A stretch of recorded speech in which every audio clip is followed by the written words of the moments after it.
I dragged myself out of the Uber at 7 a.m., bone-tired from a 2-week work trip to Seattle. The coffee I'd chugged at the airport was doing nothing, and all I could think about was dropping my bags and crashing in my own bed. But as I shuffled up the path to my front door, something made me freeze. There, hogging my entire driveway, was a monstrous RV 30 feet of metal with Texas plates and a gaudy cactus sticker plaster on the back window. I stood there, blinking, wondering if jet lag was playing tricks on me. Maybe a neighbor had an emergency and needed to park there temporarily. I'm a reasonable guy, so I figured I'd ask around. Next door lived Linda Harper, the HOA president who acted like she ran the whole neighborhood. I knocked, and she answered with her usual smug grin, arms crossed like she'd been expecting me. "Hey, Linda," I said, try and keep it CIVYL. "Any idea whose RV is in my driveway?" She tilted her head, feigning confusion. "Well, James, your driveway was just sitting there empty," she said with a shrug. Seemed like a waste to me. That smug tone of hers lit a spark of irritation in me. But I had no idea her little stunt was about to spiral into a neighborhood showdown that would end with her in handcuffs. Let me back up. I'm James Carter, a software consultant, which means I'm on the road 3 weeks out of every month. My house is a modest 3-bedroom in Willow Creek, a suburban neighborhood with an HOA that takes itself way too seriously. My driveway's big enough for 2 cars, but since I only own one, it's often empty while I'm gone. Apparently, that drove Linda up the wall. She wasn't just any neighbor, she'd been HOA president for 6 years, a role she treated like a crown. In her mind, she was the queen of Willow Creek, with opinions on everything. Her latest fixation? Space optimization. Empty driveways and used garages, even bare garden beds, she called them community resource failures. For months, she'd been dropping hints about my wasted driveway, bringing it up at HOA meetings, and pushing for shared parking policies. I brushed it off as her usual power trip. Big mistake. While I was in Seattle, closing a deal, Linda decided my driveway was her personal parking lot. My neighbor, Mike, later told me she rolled up on Saturday morning, maneuvering her massive RV into my driveway like she owned it. But she didn't stop there. Mike watched, jaw dropped, as she ran a heavy-duty extension cord from the RV to an outlet on the side of my house, siphoning my electricity to power her mobile palace. By the time I got home, that RV had been there for 4 days. It wasn't just parkhead, it was a full-on setup. Linda had turned my driveway into her personal campsite, complete with fold-out chairs, a little table, and a smug morning coffee routine where she'd sit and survey the neighborhood like a dictator. I knocked on her door again, patience wearing thin. She launched into a speech that sounded like it came from a bad legal drama.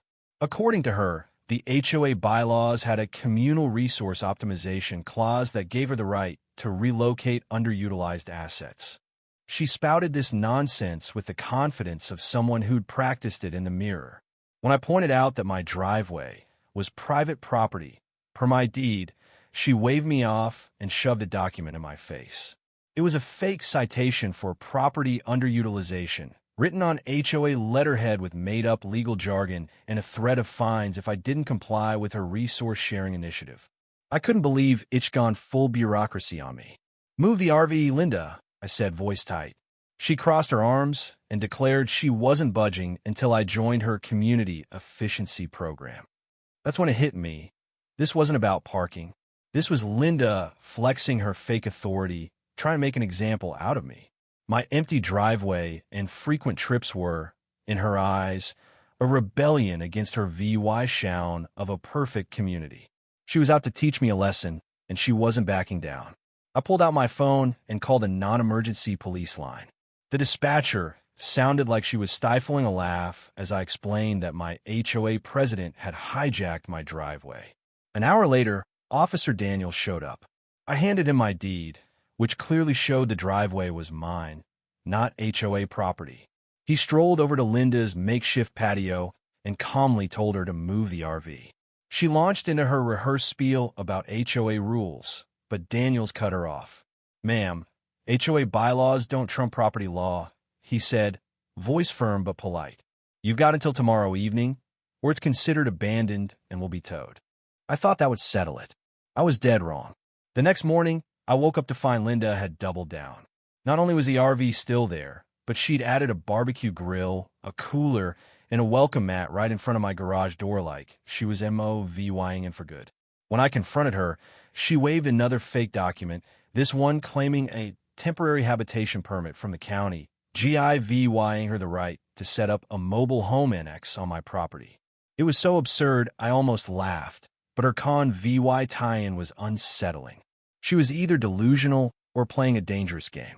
I called my lawyer, Tom Reynolds, a real estate guy who'd seen his share of HOA nonsense. After a long pause, he burst out laughing. "This is a new one," he said, then got serious. Linda was committing trespassing and theft of utilities, a misdemeanor in our state. He told me to document everything with photos and VY deos and file for a restraining order.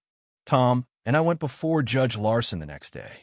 I presented my EVY denke, photos of the RV, my deed, and Linda's fake citations. The judge zeroed in on the stolen electricity, shaking his head. 30 minutes later, I walked out with a temporary restraining order GIVY-ing Linda 24 hours to clear out. When I served her the papers, she barely glanced at them before launching into another rant about HOA authority. I cut her off. "This is a court order, Linda, not an HOA meeting. You've got until tomorrow night." She stormed into her house, slamming the door, but the furniture stayed put. I had a bad feeling. 24 hours later, the RV hadn't budged. I called Tom, who got the sheriff's department involved. By now, the neighborhood was buzzing. Neighbors gathered on their lawns, whispering and watching like it was a reality show.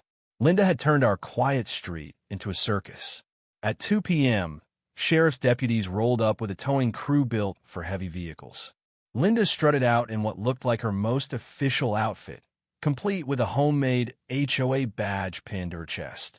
She marched up to Deputy Hayes, clutching a folder of her fake documents, and demanded he respect her authority.